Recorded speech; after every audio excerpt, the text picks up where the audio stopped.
Isang matagumpay na anti-illegal drugs operation ang isinagawa sa Barangay Lipawan, Barira, Maguindanao del Norte, kung saan 4 na sospek, kabilang ang kilalang si alias Robot, ay naaresto. Nagbigay ng reinforcement ang 42nd Special Action Company, 4th Special Action Battalion, at 81st Special Action Company ng Rapid Deployment Battalion ng PNP SAF. Katuwang ang Philippine Drug Enforcement Agency BARM, iba pang unit ng PNP at mga tauhan ng Philippine Navy Marines na nag-ambag sa matagumpay na operasyon.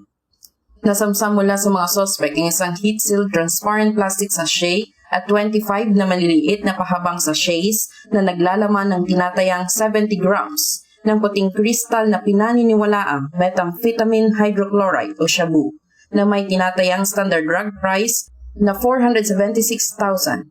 Na-recover din ang ilang mga baril, bala at drug paraphernalia.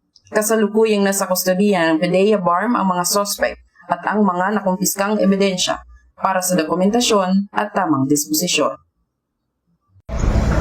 At mula dito sa headquarters sa Fort Santo Domingo, Santa Rosa City, Laguna, ang tahanan ng inyong tagaligtas. Ako ang inyong PNN correspondent, Patrolwoman Cherilyn Kalumpita, alagad ng batas, tagataguyod ng Balitang Pulis.